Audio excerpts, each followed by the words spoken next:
This episode is brought to you by Polestar. There's only one true way to experience the all-electric luxury SUV Polestar 3, and that's to take a test drive. It can go from 0 to 60 in as little as 4.8 seconds with the dynamic handling of a sports car. But to truly understand how it commands the road, you need to be behind the wheel. Up to 350 miles of range, the 3D surround sound system by Bowers & Wilkins. It's all something you have to experience to believe. So book your test drive for Polestar 3 today at Polestar.com. Ryan Reynolds here from Mint Mobile. With the price of just about everything going up, we thought we'd bring our prices down. So to help us, we brought in a reverse auctioneer, which is apparently a thing. Mint Mobile Unlimited Premium Wireless. How to get 30, 30, bit to get 30, bit to get 20, 20, 20, bit to get 20, 20, bit to get 15, 15, 15, 15, just $15 a month? Sold! Give it a try at mintmobile.com/switch. Upfront payment of $45 for 3-month plan, equivalent to $15 per month required. New customer offer for first 3 months only. Speed slow after 35 gigabytes if network's busy. Taxes and fees extra. See mintmobile.com. How many discounts does USAA Auto Insurance offer? Too many to say here. Multi-vehicle discount, safe driver discount, new vehicle discount, storage discount, legacy. How many discounts will you stack up? Visit USAA.com/auto discounts. Restrictions apply. This episode is brought to you by Indeed. When your computer breaks, you don't wait for it to magically start working again. You fix the problem. So why wait to hire the people your company desperately needs? Use Indeed's sponsored jobs to hire top talent fast. And even better, you only pay for results. There's no need to wait. Speed up your hiring with a $75 sponsored job credit at Indeed.com/podcast. Terms and conditions apply. Derion Kendrick's new contract revealed to the public. Should TJ Watt end up on the Rams? Is Matthew Stafford a Hall of Famer? And does Madden have us winning the Super Bowl? Well, we'll talk about all that next on this off-season update episode here on the Rams Up Podcast Network.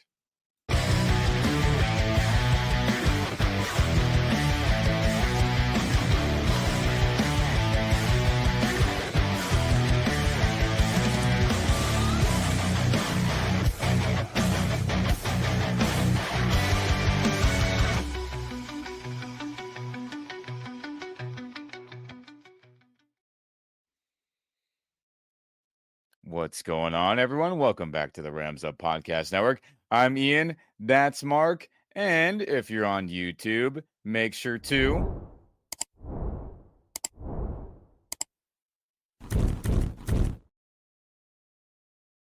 that's right, like this video, subscribe to the channel, hit that notification bell. That all helps out the channel be able to be out there for other Rams fans to see. And if you're on the audio only side of things, podcast only side of things, share this audio, share this podcast with all your fellow Rams fans. Any of those options, we very much appreciate it. But Mark, my friend, how you doing today? Yeah, pretty good. Just chilling. Gonna have a few people over later today. Maybe it's kind of nice. We can see possibly as many as 3 different fireworks, little glimmers of fireworks in the distance from our patio. So it's kind of nice. We're not planning on going anywhere, though. Yeah, I feel you. It's a madhouse in my neighborhood on the east side of Los Angeles. It is. I don't need to buy any if I so choose. I don't need to do anything. I can just sit in the front yard and watch a Disneyland level show all night and probably all the rest of this weekend and a week after that too. If we're being real, but good on you. And then to all our fellow Rams fans, football fans out there. If you're enjoying the day off today, hey, enjoy it with your family, have your fun get-togethers, and just celebrate good times with good people. As I tip my imaginary cap to you, thanks for tuning in on this day off for you and a day off for all our fellow Rams and football fans. Enjoy time with family, eat good, party, have fun, and just remember, life is short. Enjoy the time with your loved ones and whoever the heck you want to be around, right? So, hey, enjoy the day, everyone. But yeah, it's a really good day just to remember to keep safety on the top of your list too. Bad day to go to an emergency room, I'll tell you that. Absolutely brutal day. You don't want to be on those viral clips you see of people blowing their fingers off. Don't be those people, everyone. Be safe. Mess around with your sparklers and that's it. Don't be holding anything else, please. But some other fireworks that were going on recently in LA, Rams Nation. Our friends down the street or up the hill, you could say, Clayton Kershaw was recently seen wearing a Rams hat. Pretty dang cool, as he is, if you did not know, best buddies with our quarterback, Matthew Stafford. And, Matthew, you see him wearing the blue classic Dodgers LA hat all the time, post-game press conference, around town, vacation. I mean, dude is rocking that Dodger hat all the time. So Clayton Kershaw's like, you know what? Someone get me a LA Rams hat. And recently you saw him wearing that. If you're on YouTube, you can see him wearing the traditional new logo that everyone is accustomed to now, the LA with the swooping horn. And pretty cool, right? You're starting to see, Mark and Rams Nation, you're starting to see other athletes in the LA area, professional athletes, start to rock some Rams gear. And I think that's pretty cool. And, Kershaw is an LA legend. He's on my Mount Rushmore of LA athletes overall. And everyone has their own personal opinion, of course, but pretty cool to see that. Get that Rams awareness going, as we know a lot of Dodger fans are 49er fans, Raiders fans, Steelers fans. So this is a fun little jab, at least in my mind, be like, hey, Rams are LA's team and Kershaw approves, everyone. Yeah, I wonder how much he paid for that hat. I wonder if he paid the full price. I have a feeling Matthew Stafford might have sent it to him. And you mentioned the other day on that podcast about how you're seeing more and more Rams paraphernalia out and about, and it's true. I was in San Clemente a couple of weekends ago, walking around their little outdoor mall, and the only NFL stuff I saw was a guy wearing a Stafford jersey and another guy wearing a Rams hat, and that was it. So it's kind of nice to see. Yeah, I mean, Rams Nation in this LA Rams 2.0 era we're in, right? 1.0 was the original from, 50s to the 95, 94 exit. St. Louis era, now we're in the LA Rams 2.0 era since 2016.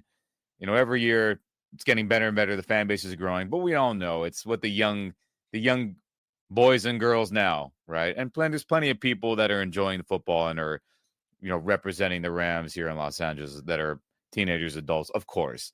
But it's about the young bucks, the young girls and boys growing with this team, enjoying seeing them win no matter who is on this roster, right? Winning football, playoff wins, deep playoff runs, hopeful Super Bowl championships. It's up to them to carry it, and I am seeing that, and it is palpable. It is something that is good to see, but they got to keep it up, right? More losing seasons, that all goes to capuche, right? So Clayton Kershaw wearing a Rams hat, that helps the cause, and it's good to see. And shout out to Kershaw for getting the 30,000 strikeout, milestone recently. And I'm sure Stafford was probably in the crowd if I had to put some money on it. They're best buddies. So thanks, Kershaw. Keep wearing some Rams gear. We appreciate it. Keep spreading the good word of Rams, Royal, and Soul. But some other final news, and I know Mark covered this last week, but I want to share my thoughts with you guys since I've only had a couple posts or tweets, Twitter X, about it. But Jalen Ramsey no longer going to be a Ram. What a freaking bummer. And Ramsey is going to the Steelers. But my final thoughts on this, Rams Nation, I'll be, quick and concise about it, is that the trade package that the Steelers gave to the Dolphins for Ramsey and tight end Jonnu Smith is something that the Rams were never going to do. They were never going to give up another starting caliber player, and they were never going to give Jalen Ramsey a pay raise, right? I mean, that's just the reality. When Ramsey was first traded away to the Dolphins in 2022 and the Rams got rid of him, it was because the cap / the money spending, it was all jacked up from pushing in the win now mode for years and years, even with the Goff era. And Ramsey did want a raise, and that was just impossible to do based on all the money and the allocation of money cap-wise that was spent on this team over a handful of years trying to win a championship. And they won a championship. It all worked out. So they were never going to take him back and say, hey, we got rid of it because we didn't want to pay you. So we're going to bring you back and then pay you even more than what the Dolphins were giving you. It was just never going to happen. And then, again, Steelers are going to want probably another starting player, or Dolphins. So it was it was never going to happen, Rams Nation. The Rams were never going to match an offer like the Steelers gave to the Dolphins. Now, would it have been cool to get Minka Fitzpatrick in this defense? That would have been cool. But we have safeties that can play. It just, all these scenarios that I just laid out that the Steelers catered to the Dolphins, the Rams were never, ever going to do that. So it's disappointing, as Schefter, Ian Rappaport both reported that the Rams and Steelers were the final two teams in the Ramsey sweepstakes. But hey, I feel confident about this group in the secondary. I thought they played fantastic football the second half of the season into the playoff tournament last year. This secondary can play some good football. Now, I know a lot of people are down on them. I'm not saying they're all these Pro Bowl level guys. They're no fly zone Broncos, no Legion of Boom Seahawks, no steel curtain. I get all that. But I think this group can play. And if injuries don't screw it up, I think this will be a good overall secondary unit. And I think a good defense overall. So would Ramsey have been cool? Hell yeah. But Rams, I think, will look back on this just like how the McCaffrey trade didn't work out. Just like the Brian Burns trade didn't happen. I think with those things not happening and it benefiting us long-term, I think this Ramsey trade, because of what the Dolphins wanted, I think us not doing it will benefit us long-term. And I think that's the right decision, Mark, Rams Nation. Yeah, and I'm still, not clear on how Ramsey would have fit into this defense. We've talked about it. He's not going to be an outside. He wouldn't have been an outside corner, I don't think. I'm not sure how he's going to fit in with the Steelers, to be honest with you. We'll let them figure that out. I'm no expert on the Steelers, but yeah, it just seems like a lot to go after a guy that, I don't know, just a little bit uncertain how he's going to fit into any defense at this point, especially the Steelers and the Rams. So yeah, sometimes the best trades are the ones you don't make. Yeah, and we've seen that time and time again with this McVay-Snead, or I like to call it the McSnead era. A lot of trades that didn't happen worked out, right? Not getting Brock Bowers and trading up. Hey, we got Jared Verse instead. Worked out pretty dang good. And I'll take Jared over Brock just based on the needs on defense and how he's going to be a future All-Pro if he keeps continuing to get better. So we can go down the list. And I think the Ramsey, this trade that we did not get done, I think will benefit us long term. So be it, right? But oh well, Ramsey, you're still an all-time Ram, and it's nice to know that he will be, right? His time with the Jaguars and Steelers, Dolphins, he'll be remembered as a Super Bowl champion, and his best season as a pro was as a Ram.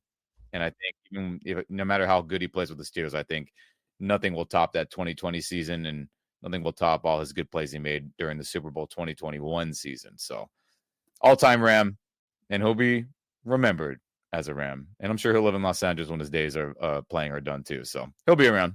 He'll be around, Rams Nation. But what are some other news about corners going on with the Rams? Well, we got details on Derion Kendrick's new contract finally, as he was originally cut, and we all thought, well, like other corners are playing good, and then he was brought back, as Sean McVay did mention to the media, and we talked about this, how they just did not want him at that $3.4 million salary. They said, hey, Derion, if you want to come back for more of a minimum, a vet minimum, we'll bring you back. So now Derion Kendrick's new contract for 2025 will not be $3.4 million. It'll be $1 million, practically, or not $3 million, but $1.03 million. So basically $1 million. So it's $2 million cheaper than what he was originally going to get. It did save some cap space. It does give the Rams flexibility to get other guys in. I'm sure that had a big domino effect of getting DJ Humphries in, right? You can use some of that money to get him in here, as he's going to be getting over $2 million as well. So, hey, we'll see what he can do. The coaching staff is high on him. They want him around. And for this, not vet minimum, because he's not a veteran yet. His rookie contract isn't up yet. But for a veteran minimum type deal for around $1 million, you can't be mad at that, Rams Nation. What about you, Mark? Well, what I want to know is, and I'm not sure you have the answer, but does this mean he's in all likelihood going to be on this 53-man roster? Do you think that's still to be determined? I mean, the Rams obviously like him to some degree, but they took the risk of actually waiving him, uh, and now he's back. What do you think? Do you think he's going to be one of these DBs on this roster come September?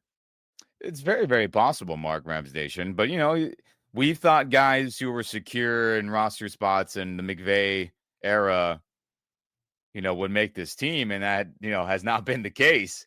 Who would have thought Ernest Jones was going to get shipped away last year? So no one is safe. Everyone has to earn it, right? Ernest Jones, in the eyes of the coaching staff, didn't earn a starting job, so they said, "Hey, let's get some trade value for him." So,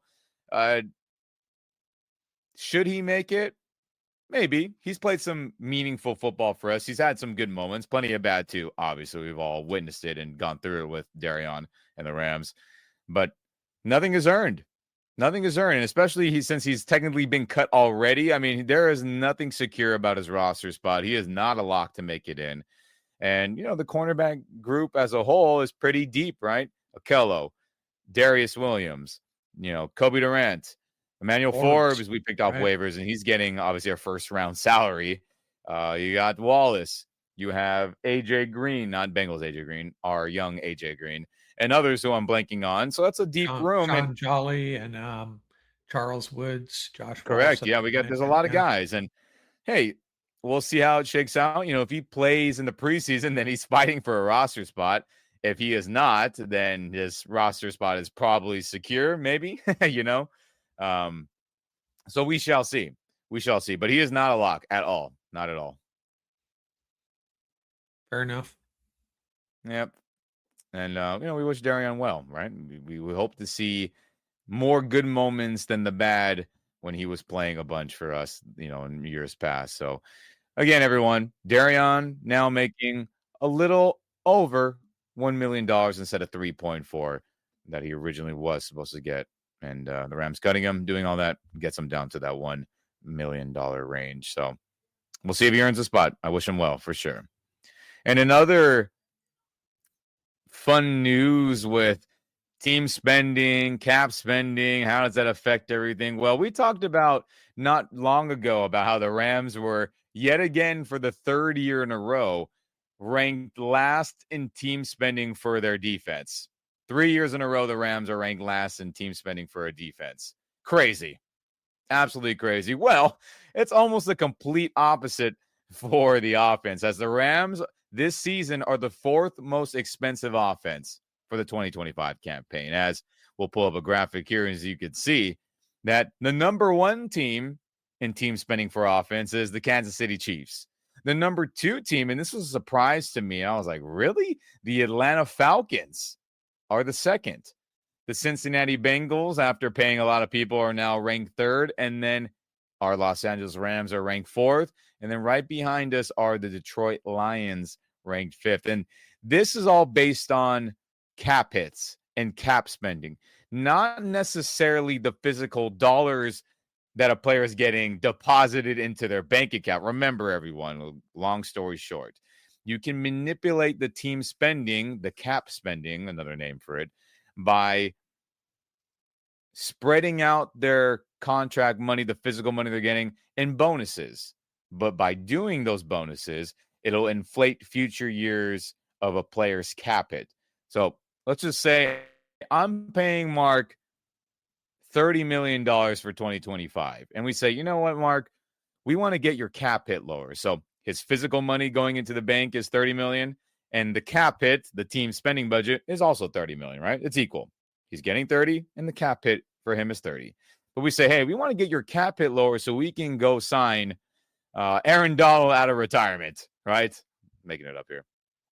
So we want to shave off $10 million of your cap hit. So how do we do that? Okay, we're going to give you a bonus of, let's just say, another $10 million instead of maybe spreading out that $30 million over the whole season. And that'll shave off 30 of the cap hit. So now his cap hit for 2025 is 20 million instead of 30. But next year, Mark's cap hit will have an additional 10 on top of it. So let's say he's getting another 30 in 2026. Instead of it being 30, it'll be 40 million. He's not getting paid physically 40 million, but his team spending budget cap hit will be 40. So hopefully that makes sense. And that is what this graphic is based off of. Cap hits, not what the physical dollars that every player is getting. But all these teams that are shown on this graphic here, again, Chiefs, Falcons, Bengals, Rams, Lions, there are a lot of players making serious dollars on offense there. But again, this is based off the cap hits, the team spending budgets. Things are inflated for Matthew Stafford and others.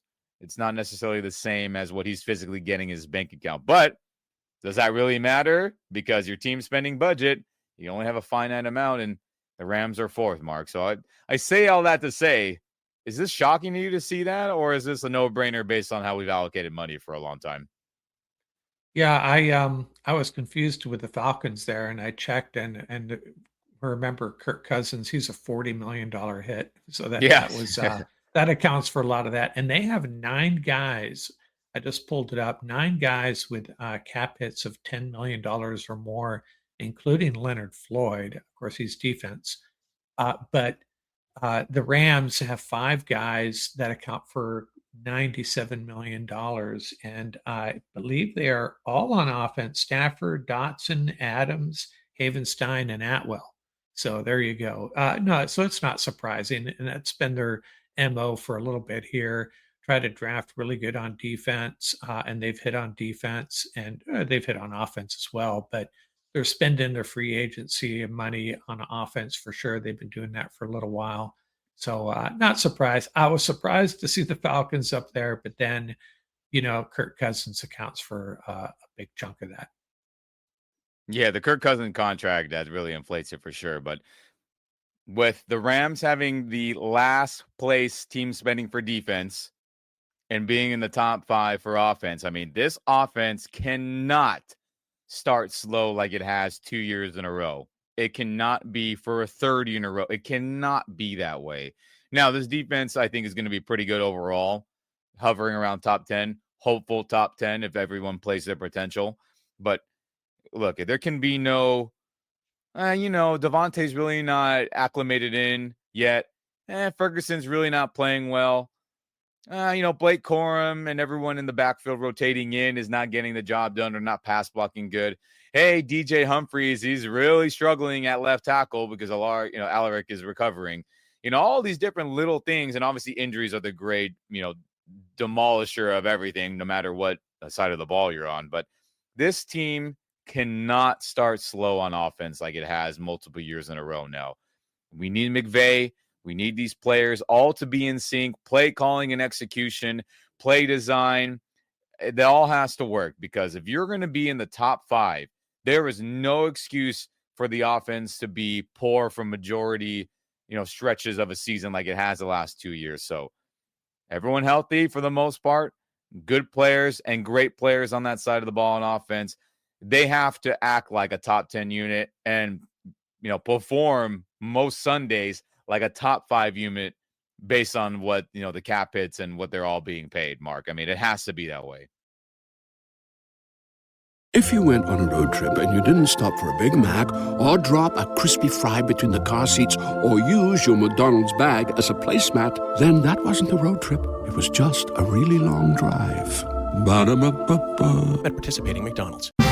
Today's top story: the flavor merger of the century between the Peanut Butter Group and Chocolatey Corp. Joining me is a PBC executive. Thanks for having me, Barry. Now, how did you know the merger and the byproduct of it, Jif peanut butter and chocolate flavored spread, would be a success? It was a gut feeling, a rumbling, if you will. Besides, they're 2 titans of taste. Very true. Goes great with pretzels. And pancakes. Apples too, I bet. Try Jif PBC today. Hey business owners, we know you know the importance of maximizing every dollar. With the Delta SkyMiles Reserve Business American Express card, you can make your expenses work just as hard as you. From afternoon coffee runs to stocking office supplies and even team dinners, you can earn miles on all your business expenses. Plus, you can earn 110,000 bonus miles for a limited time through July 16th. The Delta SkyMiles Reserve Business Card. If you travel, you know. Minimum spending requirements and terms apply. Offer ends 7/16/25. Are your business expenses playing hide and seek? With Uber for Business, the small spends that slip through the cracks, like rides and meals, go right where you need them. Because it integrates with leading expense platforms, you can say goodbye to surprise costs, missing dollars, or chasing receipts. Everything's track downable. Uber for Business. Make small steps that make a big impact. Learn more at uber.com/small steps. Welcome to Sephora. I'm looking for a perfume that's not too perfumey. I got you. Serum moisturizer or moisturizer serum. Let's get into layering. My concealer is making me look worse. Sounds like the wrong shade. Let's get you matched. There's only one store that really gets what you're going for. Get beauty from people who get beauty. Only at Sephora. Hi, Let's get you a basket. And it's not just the first part of the season. Even when they were rolling, they had some really dismal first halves on offense. Yeah. Got to figure that out too. And that's got to be on just preparation, you'd think, or I don't know, pregame routine. Something is amiss. Play calling too, though. Let's be real. I love calling, McVay, yeah. but there's times he gets in stretches where I'm like, I didn't like that series of plays there. But anyway, I mean, I agree with all that too. So Rams Nation, I have high hopes. You should as well. I know Mark does. We all do. But this team has got to perform more times than not on Sundays offensively, or we're just going to be biting our nails, pulling our hair, drama, dread, anxiety week after week, hoping that a young defense will carry the day for a third year in a row. I don't want to live in that world week by week or majority of weeks like we had the last 2 years. But I expect that not to be the case, and I hope that will be the case. But your Los Angeles Rams, the fourth most expensive offense in 2025. Not shocked, but pretty crazy that they're ranked 4. I thought they would for sure be top 10, but hey, we live in this world. Let's go kick some ass and score some touchdowns. Please. Matthew Stafford, Sean McVay. But speaking of offense and fun little tidbits we've been seeing, Madden 26 in their franchise mode trailer, which is the game mode where you can start with the team, you are controlling the team in all aspects, trades, signings, roster construction, numbers. I mean, basically whatever the hell you want to do with a certain franchise. But in that trailer from the new video game from EA, Madden 26, that's coming out soon, they show the Rams winning the Super Bowl in the 49ers Stadium, as this upcoming Super Bowl in February will be up north in Northern California at the 49ers home stadium in Santa Clara, not San Francisco. I always like to just throw it out there for fun. But they show Devontae Adams hoisting a Lombardi trophy. Speaking of offense, right? This would be a dream scenario seeing this happen, as in this trailer, as shout out to Cameron DeSilva, as he caught this, as he screenshot. It's a new Madden 26 trailer has a major spoiler in it. As it shows Devontae, Sean McVay, Omar Spades, you can see there in the background, Braden Fisk, and others hoisting that Lombardi trophy in the home of the Santa Clara, San Francisco 49ers Stadium there. As this would be fantastic, Mark. All that offensive spending, right? I need Devontae to kick ass of the year, score some touchdowns in the Super Bowl, and then he get his hands on a Lombardi trophy too. His eventual, probably future Hall of Fame finish here. Yeah, that would just be extra special sweet to win it up there. We could start calling it SoFi North, right? Or Rams win a Super Bowl. Rams win a Super Bowl in Santa Clara. That'd just be really special. Yeah, it'd be fantastic, right? We avoided the catastrophe of 2021 of the Niners winning it in our stadium. Because look, if they would have beat us in that 2021 NFC Championship, they were going to beat the Bengals. They were. It was there was a no-brainer, honestly. So we avoided that catastrophe of them winning in our stadium. Let's cause them a catastrophe and win it in their stadium. And for Devontae being from Northern California, right? He grew up, obviously, a Raider fan, played at Fresno State, grew up in Northern California. I think that'd be a pretty awesome moment for him winning it there. I'm sure he would have tons of family, and that'd be a great moment. So, yeah, I agree, Cameron from Rams Wire. Great spoiler, and I hope this comes true. Fun little tidbit, Rams Nation, for sure. But speaking of things to win a Super Bowl championship, right, Rams Nation? No Ramsey. Other things haven't happened in terms of big trades or other big signings or big trade up in the drafts. Well, there are multiple NFL analysts who say the Rams should trade for former Defensive Player of the Year, All-Pro, a likely, possibly future Hall of Famer, outside linebacker from the Steelers, T.J. Watt. As Mark, there's a lot of traction where reporters are saying, yeah, the negotiations are really going bad between the Steelers and their former Defensive Player of the Year, T.J. Watt, as he is fantastic. He is elite.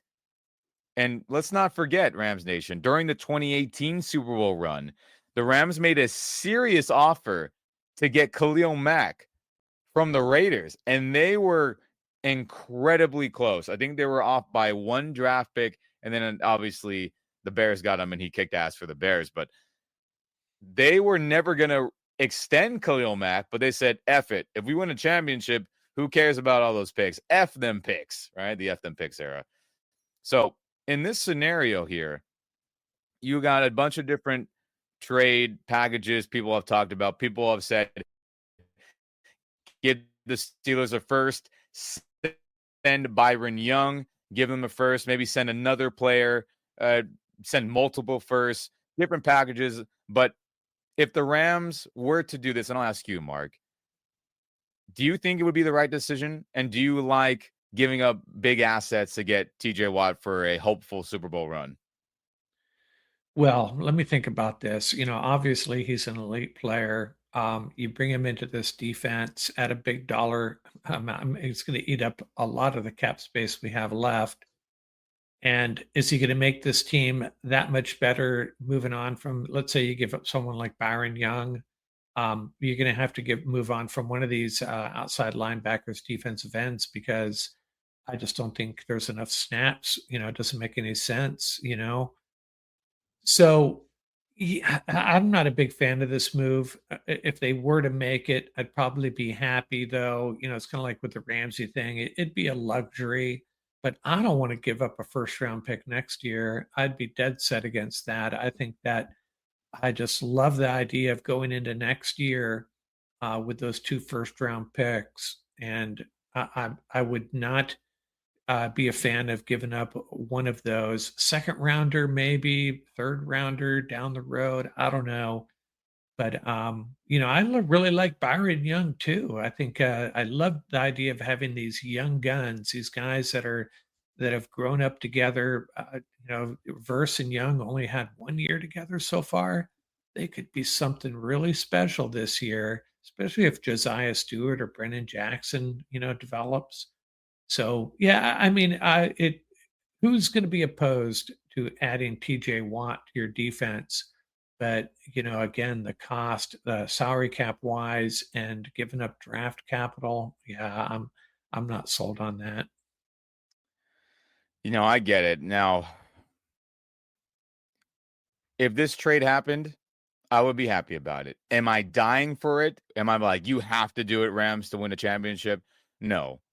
But there's multiple scenarios where this makes sense, and I think a lot of people would be able to swallow it. Now, I know you're in the camp of let's not give up one of those first-round picks, but we were lucky to even get it from Atlanta originally. So if they wanted to bail on one of those first-round picks, I have no problem with that to get TJ Watt, sincerely, because you're getting an elite potential future Hall of Fame player in a scheme where he's going to be playing with Kobe Turner, Braden Fisk, and Jared Verse. I'm sorry, that's significantly better than what the Steelers have right now. What makes the Steelers front seven great is him and Cameron Hayward, right? And yes, they have other good players. I'm not trying to say they don't have a good overall front seven, but I think the pass rushing ability of Braden, Kobe, and Jared is significantly better than what the Steelers have right now. I firmly believe that. I don't even think it's super debatable. You can debate me on that, but I think our pass rush unit as a whole right now is better than the Steelers outside of TJ Watt, of course. So you plug him in, and that's only going to cost you a first round pick. And let's say maybe a second, I have no problem with that. A first and a second, I think you pull that trigger. And again, do I think the Steelers are really going to bail on him and trade him away? I don't. I think they're not foolish enough to let one of the all-time great players of their franchise go like that. But if it is a potential to get him, send a first and a second, do it. I mean, I know people are like, don't send away Byron Young and all that, but let's be real about it real quick, Rams Nation. Between Jared Verse and Byron Young, who is going to get re-signed as of today? It's going to be Jared Verse. Byron Young is going to be a casualty where he will probably end up going somewhere else if Jared continues to play like he has and improve, which I think is going to happen. So for a player who is unlikely to ever come back, and you're going to say, hey, we can guarantee ourselves a great chance to win a championship with TJ Watt. Again, not guaranteeing a Super Bowl win, but increase your likelihood significantly. I have no problem with that. So in trade scenarios by other NFL analysts, they say a first in Byron Young, multiple first, a first and a player of the Rams choosing. I have no problem with any of those scenarios, sincerely. I mean, I really do enjoy seeing Byron Young play, but for a player who, again, I think is unlikely to ever come back based on Jared Verse's play, I think it makes sense. And again, this is no hit to or talking down of Byron Young, who I think is a good pass rusher, a good player, and he's still learning and growing. But do we think he'll ever be TJ Watt level? I doubt it. Do we think even Jared Verse will ever be TJ Watt level? Maybe. I think he has a chance, possibly, based on what we've seen. So I think if you got to choose the lesser of two, then Byron has to go, then so be it. But I'm fine with keeping the picks. But if he's open to being shipped away and the Steelers are open to that too, you send that first-round pick and you send a second-round pick and you do what you got to do to get him, because, man, oh, man, this would be a great move. But I don't think it'll happen, truthfully. But I'm on board with it, Mark. I know I'm a little different than you on this. Yeah, the more I think about it, if Byron Young will be a free agent in 2027, so that's a good point. You got 2 more years out of him, max, probably. And maybe you could convince me if it's the Rams' first-round pick, not the Falcons. I'm expecting the Falcons' pick to be a little bit higher. It would be a formidable defense, man. It would be a crazy good front the Rams could offer up, man. It could be something special. But I've really gotten used to the idea of having those 2 first-round picks. And the other thing, the other thing that kind of falls into your line of thinking, perhaps, is, have the Rams already seen enough of Brennan Jackson and Josiah Stewart to say, hey, you know what? We have our next Byron Young in camp already. You won't know that for sure until, they get into games. Brennan Jackson, I think, played in one game last year. Josiah Stewart, we don't know what we have there. But the Rams, I would think after minicamp and OTAs, they have a little bit of an idea of if one of these guys is going to be able to contribute, rotate in and take some snaps this year and be impactful. And if the answer to that is yes, then, maybe you move on from Byron Young. Yeah. I mean, I think we really won't know until the pads come on, joint practices start kicking off, right? You got to face other people and all that. So, I mean, the question of Brennan and Josiah, I mean, we'll know once the pads get on, and we'll get a better idea. I'm sure the coaches will as well. But hey, a fun scenario to talk about Rams Nation. Again, multiple NFL analysts say the Rams should trade for outside linebacker TJ Watt. I'm in agreement. Again, if it's not some outrageous deal, I'm in. I'm in for a first and a second round pick. Absolutely. F them picks. Let's go win a championship. I got no problem. Hey, it worked out pretty good for Jalen, right? Long term. Yeah. Worked out pretty good for Von Miller, right? A veteran outside linebacker who was on the decline, technically. TJ Watt's still kicking ass, like top 5, top 3 edge rusher in the league. Von Miller was on the downslope, and he was killing it. Now, you say Aaron Donald had a lot to do with it, sure. But I'm in. I agree with you, all you analysts out there. But anyway, we'll see what the future holds. But I'm perfectly fine with Byron, Jared, Braden, Kobe, Puna being the front guys. I think we can win a championship with them too. But another fun debates going on between analysts and the NFL world, Rams Nation. Speaking of another Hall of Fame-esque player, in my opinion, Matthew Stafford's been in the debate circle recently. Tons of different shows, radio shows, TV shows, websites. Matthew Stafford's been a heavy, topic of whether or not, if his playing days were to end, right? The season was never going to happen for him. Is he a Hall of Famer? As again, multiple NFL analysts are debating if quarterback Matthew Stafford is a future Hall of Famer. As you hear the great debates between the Rich Eisen show guys. I've seen plenty of columns from writers talk about this. You've seen other radio shows and even NFL Live from ESPN and others talk about it a ton, and what they think of the Rams and especially him and what another championship would mean to his legacy. But if he called it a day and never came back to the Rams, was he a Hall of Famer then? So, I mean, Mark, I ask you, and I think I know the answer.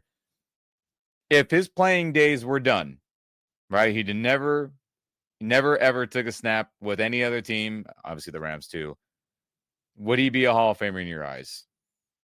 Well, in my eyes, the answer would be yes. Now, do I think he would be? Do I think he would be in reality? And I think it's still borderline. I'm not sure. Again, don't misunderstand me. I would say yes. That doesn't mean everybody else, the voters, are going to think so. Right now, he's 10th in the all-time passing yardage list, right behind. If he plays another year, he's probably going to pass up Dan Marino, Matt Ryan. Aaron Rodgers is still playing, so maybe not him. Has a chance of catching Phillip Rivers and Ben Roethlisberger if he plays a year and a half. I know your question was if he retired right now. But yeah, I don't know, borderline, but I would vote yes. Yeah, so we're gonna go through some stats right now. If he never played another snap, he is 10th all time in passing yards for a career. He is 10th all time in passing touchdowns for a career. He is 6th all time for passing yards per game, the average of what he's thrown for a game, 6th. Game winning drives, he is in the top 5, 5th all time. Fourth quarter comebacks, he is 4th all time. He is the fastest quarterback to get to 4,000 career passing yards. Crazy. He is also the fastest for 30,000 and the other ones before then. He is one of 5 players in the history of the league to pass for at least 5,000 yards. He is the leader all time in playoffs with passing yards per game. That also includes the Lions days and his Rams days. And a lot of these rankings, Rams Nations, like Mark talked about, he'll leapfrog guys and he'll probably climb into the top 5 in a lot of these other ones where he's, hovering around 10. So as of today, I think he is, based on all that, based on what he's done, one of the greatest throws in the Super Bowl ever, the no-looker to Cooper Kupp, right? It was just Cooper Kupp, our 4th-string wide receiver at the time, Van Jefferson, our 5th-string Ben Skoranek, our 4th-string tight end, obviously our O-line, Cam Akers coming off an Achilles injury. I mean, the dude, him and Kupp, saved the all-in season and got it done. And again, one of the greatest passes in Super Bowl history, game-winning touchdown drive. Man, oh freaking man. I just think it's not even a debate, sincerely. And I think after this season, it'll be not even a debate for all the other guys who are teeter-tottering. But I think another snap, he should be in, but I think he will be in based on what he continues to do this season and hopefully more than that. So I understand you think he should be in if he were to retire tomorrow, but do you think he would be? I think that's a great question. I think there's other players who are questionable in the Hall of Fame. I think because he has a championship, I think he should be.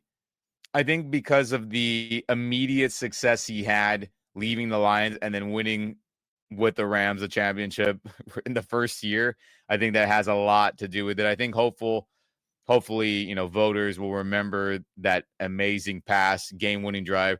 Remember all the backups that were playing in majority of that Super Bowl, and he willed them to victory, throwing the football when the run game was irrelevant that whole Super Bowl, right? It was his throwing got us any points at all, really.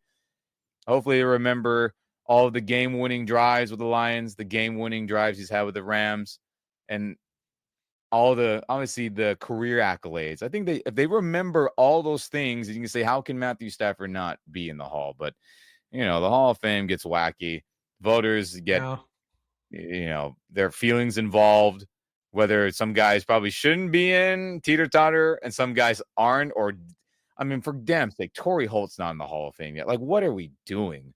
So I think he should be. Will he get in? I don't know. Because our great Torrey Holt's not in. Super Bowl champion, greatest show on turf, greatest receiver of the 2000s decade. I mean, what?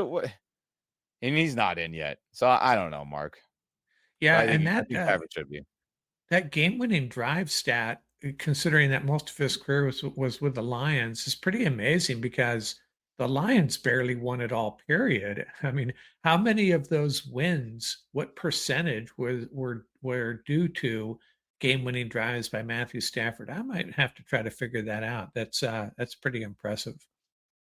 Yeah, it's incredible, man. I mean, I just hope he'll get in. And I think a second Lombardi championship this year, if that does everything go our way, I think it's a no-brainer after then. And then he'll continue to climb up leaderboards of stats too. So we shall see, Rams Nation. But, some fun dialogue going on between NFL analysts for different reasons around the Rams. But this one being a fun one, right? NFL analysts are debating if Stafford is a future Hall of Famer. And me and Mark say yes, and I'm sure you do too.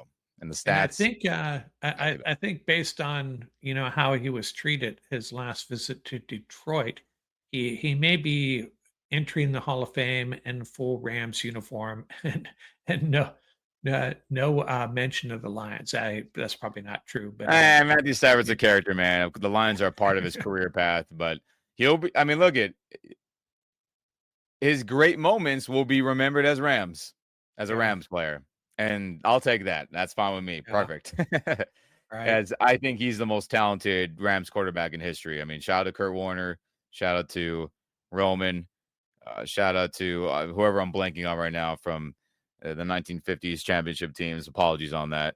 And anyone else I'm blanking on that have won championships. But Matthew Stafford is the most talented quarterback in Rams history. And I think another championship, he would probably end up being everyone's number one Rams quarterback if it's all said and done with another Lombardi on his resume. And I hope that's the case. Even if you throw out era, Van Brocklin and Waterfield. Yeah, they were great. There you go. I'm blanking on names. And Jim Everett. A lot of people aren't in love with Jim Everett as far as, racking and stacking the Ram quarterbacks. But you got to give shout outs to those guys. But I agree. It's got to be Matthew Stafford. Yep. One more trophy. Book your ticket to the Hall of Fame, Matthew, and book your ticket into Rams' hearts and minds forever as the Rams' best quarterback in team history, which I think is kind of already the case. But man, oh man, I can't wait for the season to start. And every time I see that picture of, I saw it again this week, Clayton Kershaw and Matthew Stafford in their Little League uniforms, and one of them ends up in the Major League Baseball Hall of Fame, and another one in the NFL Hall of Fame. Pretty crazy. Yeah, it's pretty crazy, ain't it? Shoot. Yeah, man. LA is just the home of greatness. And I'm glad Matthew Stafford's greatness is shining through here with us for our team, Rams Nation. But man, oh man, Mark, the dead days of the offseason, there's still tons to talk about. There's still tons of scenarios to go through as we did today. But I mean, let me know in the comments section, Rams Nation, as I will respond and read to all of your comments and concerns and anything else you'd like to say. Do you think that TJ Watt is worth trading at least a first-round pick, a second-round pick in tandem, or a first and a player? I mean, what are your opinions on that? Let me know if that makes sense to you, or let's rock with the crew we have.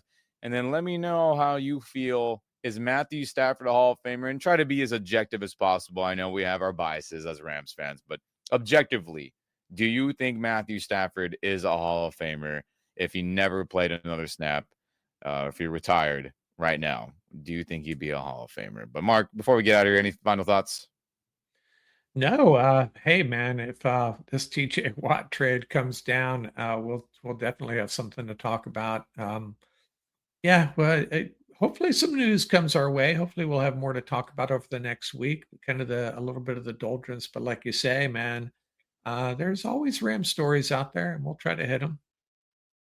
We will hit them, Rams Nation. So again, if you're on YouTube here, like this video, subscribe to the channel, hit that notification bell, all those different scenarios.